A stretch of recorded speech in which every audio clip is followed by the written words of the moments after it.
Hello and welcome to the new video. Here we are going to discuss about the factor affecting SN2 reaction. Okay, so the first factor is the strength of nucleophile. How the strength of nucleophile will affect the SN2 reaction. ठीक है, तो क्या होता है कि हमारे पास कुछ stronger nucleophile होते हैं और कुछ वीकर न्यूक्लियोफाइल होते हैं. तो at the same condition stronger nucleophile will react faster than the weaker nucleophile. ठीक है, तो ये हम कह सकते हैं कि भाई जो स्ट्रॉन्गर न्यूक्लियोफाइल होते हैं वो इफेक्टिवली अटैक करते हैं इलेक्ट्रोफिलिक कार्बन पे देन द वीकर न्यूक्लियोफाइल.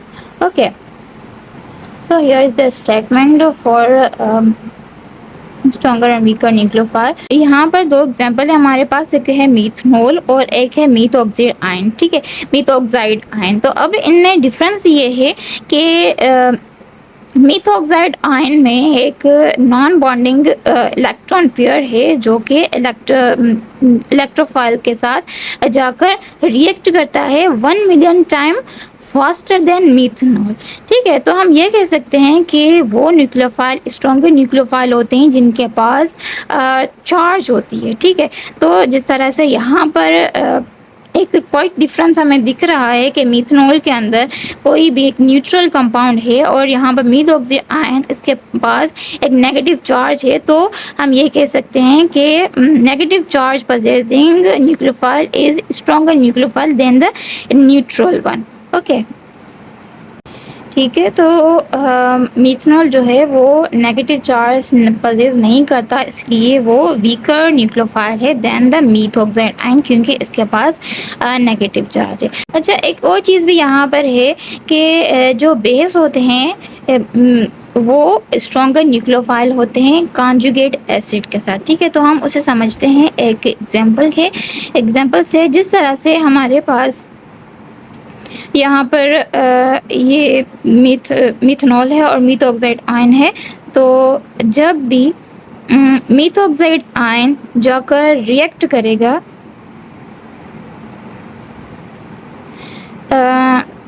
यहाँ पर हमारे पास है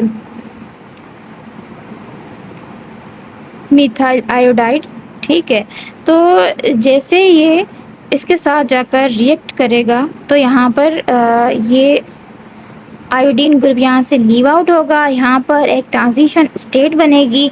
ठीक है, तो अब क्या होता है कि ट्रांजिशन स्टेट में जो एक्टिवेशन एनर्जी होती है वो कॉन्जुगेट बेस की कम होती है. ठीक है, तो हम ये कह सकते हैं कि ये जो है कॉन्जुगेट एसिड का ये कॉन्जुगेट बेस है, इसे हम कॉन्जुगेट बेस कहते हैं. तो जो ट्रांजिशन स्टेट में एक्टिवेशन एनर्जी होती है जो ट्रांजिशन स्टेट की वो लोअर होती है. और अगर हम मीथनॉल को लें कॉन्जुगेट एसिड को तो कुछ इस तरह से होगा. मीथनॉल जैसे ही मिथाइल आयोडाइड पर रिएक्ट करेगा तो just because of lack of negative charge it possesses the highest activation energy than methoxide ion. ठीक है,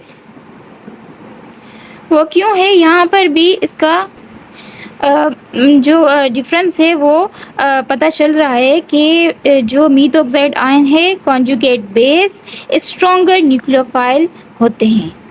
ठीक है, कॉन्जुगेट बेस हमेशा स्ट्रॉन्गर न्यूक्लियोफाइल होते हैं और जो कॉन्जुगेट एसिड होते हैं वो वीकर न्यूक्लियोफाइल होते हैं क्योंकि उनके पास चार्ज नहीं होता.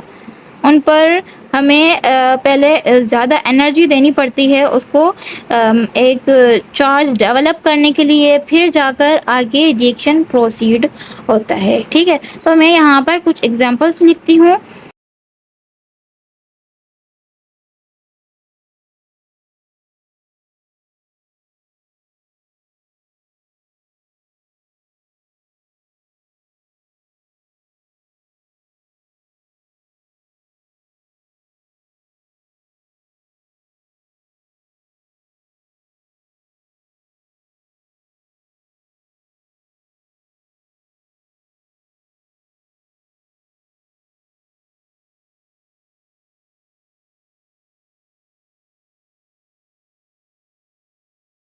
ये कुछ एग्जांपल हैं स्ट्रॉन्गर न्यूक्लियोफाइल के, और कुछ मॉडरेट न्यूक्लियोफाइल है, कुछ यहाँ पर वीक न्यूक्लियोफाइल्स हैं। अच्छा, यहाँ पर एक चीज़ नोट कर लें कि अगर हम ये कहें कि जो मीथॉक्साइड आयन है वो इसलिए बेटर न्यूक्लियोफाइल है, स्ट्रॉन्गर न्यूक्लियोफाइल है, क्योंकि वो बेसिक है। ठीक है, क्योंकि हमें बेसिसिटी यहाँ पर पता चल रही है कि भाई यहाँ पर ये कॉन्जुगेट बेस है, तो इसलिए ये बेटर न्यूक्लियोफाइल है। ठीक है, तो अगर हम ऐसा कहेंगे ये तो बिल्कुल ये रॉन्ग स्टेटमेंट है, क्योंकि बेसिसिटी जो होती है वो एक इक्विलिब्रियम कांस्टेंट होता है फॉर द एब्स्ट्रैक्टिंग ऑफ प्रोटॉन। ठीक है, तो लेकिन जो न्यूक्लियोफिलिसिटी होती है वो rate of attack on electrophilic carbon atom होता है। कैसे पता चलेगा कि जो रिएक्टिंग पार्टिकल है वो बेस है या न्यूक्लियोफाइल है? तो इसकी एक डिफरेंस पॉइंट है, वो ये है, इफ अ न्यू बॉन्ड, तो जो न्यू बॉन्ड फॉर्मेशन हो वो प्रोटॉन के साथ हो तो हम कहेंगे कि ये बेस है। लेकिन अगर जो बॉन्ड बन रहा है वो कार्बन के साथ बन रहा है, if new bond is form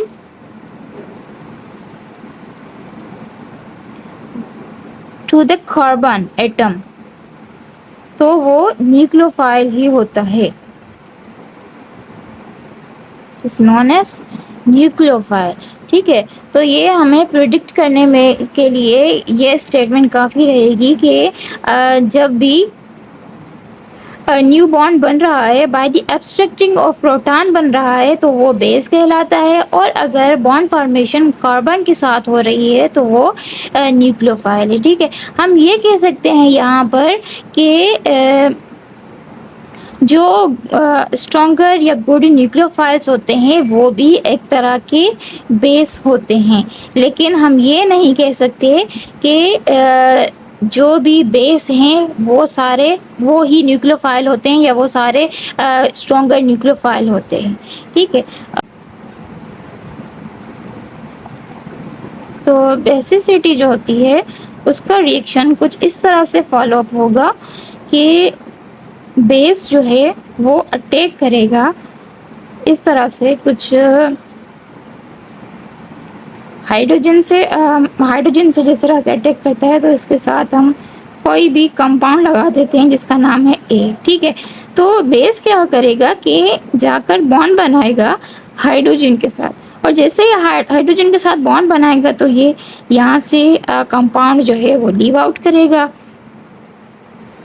इसको इस तरह से शो किया जाता है इक्विलिब्रियम कांस्टेंट को, और जो बेस है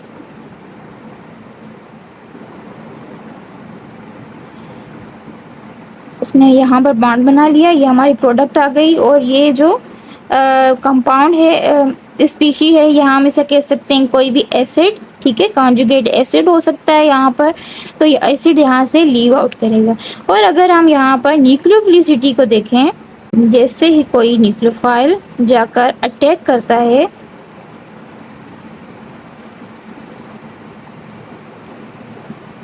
कार्बन पर, ठीक है, अब देखें यहाँ पर ये जो बेस ये न्यूक्लियोफाइल है वो जाकर अटैक कर रहा है कार्बन के साथ।